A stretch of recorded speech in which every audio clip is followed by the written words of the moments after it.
Hi guys, I've got the big screen on. I've worked out how to avoid having the rolling effect on the TV screen. But I'm not here to talk about the technology involved in shooting LCD screens on YouTube.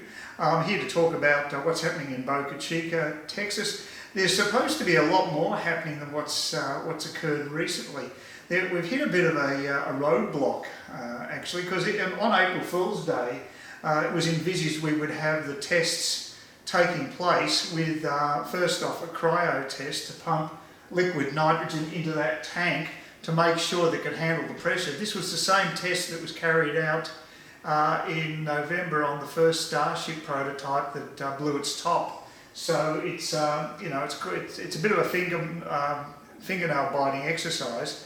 A lot of risk involved with lots of things that are happening in Boca Chica. Actually, it's a lot of risk, and Elon Musk is a risk taker. Tesla and both SpaceX almost went under a few years back. They almost went bankrupt. So he can fly by the skin of his pants at times, but he's a survivor as well. And this whole process here of getting the Starship up and running is hugely important, and because it's a game changer. It's a total game changer when it comes to getting cheap access into space. I mean, the world's a wonderful place. We have a lot of gravity.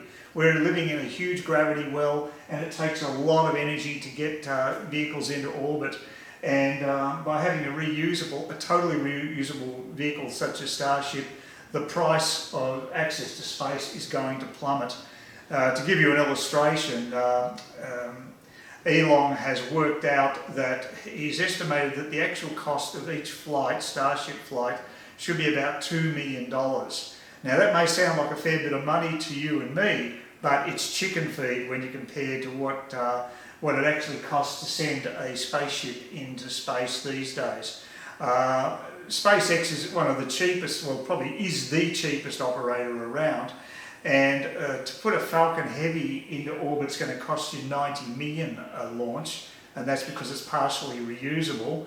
And the normal Falcon 9 is about $62 million, but of course it's only about a third of the payload that you're going to get with the Falcon Heavy. So, but the payload difference is astounding as well. The Falcon Heavy, which has which can lob 18 metric tons into low Earth orbit, the equivalent for the Starship is 100 metric tons. So huge. It's an order of magnitude greater. It's just incredible. And if he can get the reusability out of it, such as we have with jet aircraft these days, with commercial jet aircraft, then that will be the real price of access, which makes it available for you and me if we save our pennies, especially if they can cram.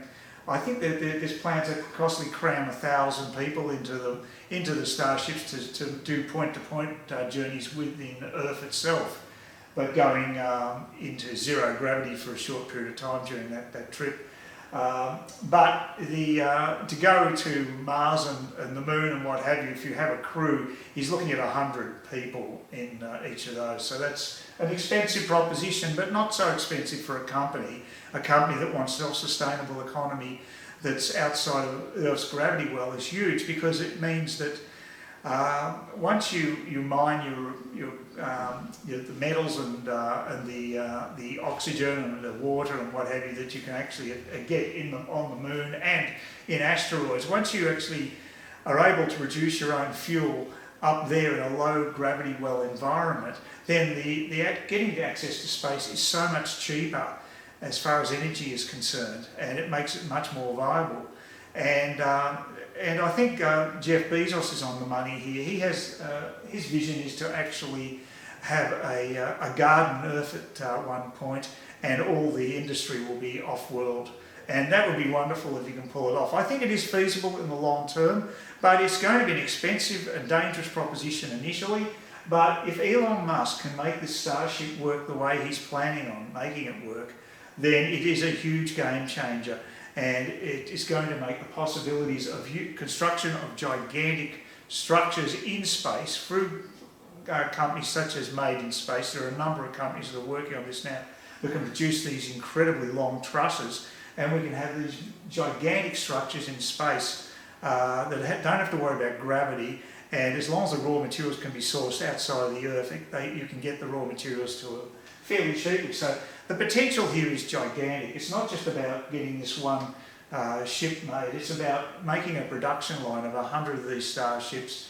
Elon Musk is motivated by wanting to make us a multi-planetary species, so he wants to set up a self-sustaining colony on Mars, which will have to be 1 million people, and that's going to take decades to achieve. But the only way it's got any chance of achieving it is to have a game-changing technology such as a reusable rocket ship that has got this much grunt and capacity in it, and it's just amazing what he's able to do.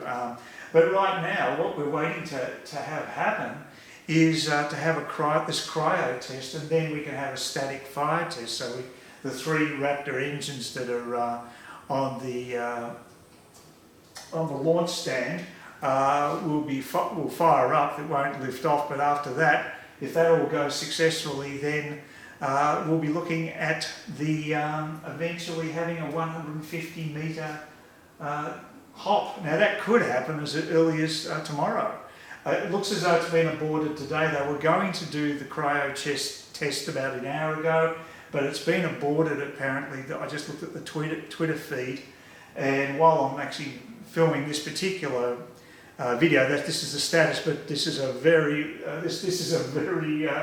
much a moving target when Elon Musk doesn't waste time, so things change very rapidly. But you can see the amazing amount of work he's putting into the Boca Chica complex. Buildings, huge buildings take place. This is, I think, the largest one yet. It's not as high as the other one. They've got a very high building which is actually there for stacking, and it needs to be tall because the Starship is a very impressive piece of hardware. And so this is basically, and this is brought to you by it's Boca Chica gal, and her name is not Boca Chica Maria, it is Boca Chica Mary, and she made that quite clear on a Twitter feed. So I'm sorry for referring to you as Boca Chica Maria previously, but I wasn't aware that your name is actually Mary, but we are very grateful for all the work you put in. And what I love too is I've got a picture of her here on her horse, and she's a true Texan. She's actually doing a photography from horseback, and I think that's wonderful. And it sort of gives a nice feel for the area that this is all taking place at. And so hopefully everything will go well. But look, there's just so many hurdles to be crossed with this particular project. Once the 150 metres is achieved, then we've got to go to the Starship 4, the prototype for the SN4, which is, I think, is currently being built, but there seems to be some contention on it. I'm sure they have some of the supplies for it, the rings and what have you, and I don't know how much, whether they've actually started to putting it together, but I think they have. And the idea with that one will be to actually go 20 kilometres up in the air, and that will be a bit of a game changer, because then we've got to see how it lands, and it's quite an intricate process with the landing with the Starship. I'm a bit worried about whether that's going to go okay. But when you look at this thing, it's just like, it does look like a water tank. I mean, I've got nervous excitement about this. I'm worried because I've already had a couple of mishaps with pressure with the tanks. They have checked the bar pressure on it. They've done a proper test with both a cryogenic and room temperature tests, and they've both been quite satisfactory. There's a 40% buffer, safety buffer with it, so they've actually been quite conservative. That's what I think they'll require before they can actually have a manned spaceship. It may be different with cargo, but with a manned spaceship it's going to be different. They're going to be very stringent, especially with NASA breathing down your neck. They don't. They are very conscious when it comes to safety, and so it's all going okay. But we're just like, it's just a little frustrating because we can't get over this first hurdle. Hopefully the cryo test will take place. If it doesn't take place around now, it will be tomorrow. And then hopefully we'll see that 150 metre hop. That'd be really good. And then after that, we'll have to wait for the 20-kilometre flight, because I mean, I want to grab all the data and look over it after they've completed that 150 metre hop. But yeah, very exciting. So thank you very much, NASA. Thank you very much, Mary. Appreciate all the wonderful footage that you've supplied. Fingers crossed that this will take place pretty soon. We'll get all this happening.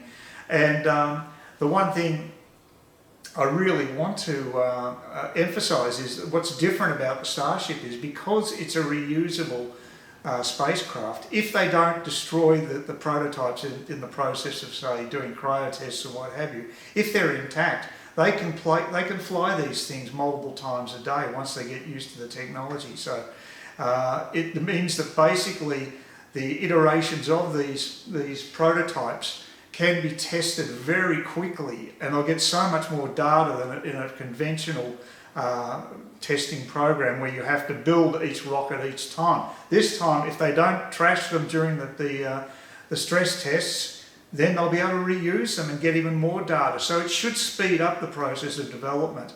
So, and Elon Musk has put a huge emphasis on getting mass production right.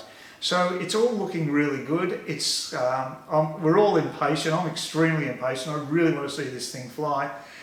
But hopefully in the next week we'll have something more spectacular. But at least it's still in one piece. That's good news. So hopefully tomorrow, fingers crossed, the cryo test goes well, static fire goes well, and we'll get to see that 150 metre hop soon, in the next few days or a week's time, hopefully sooner. So I hope you enjoyed that, and thank you very much for all the people subscribed to my channel and all the views I got. It's the most views I've ever achieved on one of my YouTube videos. So thank you very much for that, most appreciated. Please consider subscribing to my channel if you think there's anything there of use to you or entertainment or whatever. And either do that or give me a thumbs up, or if you're feeling really energetic, do both. That'd be great. But please don't ignore me. That's the worst thing you can do on YouTube, is be ignored.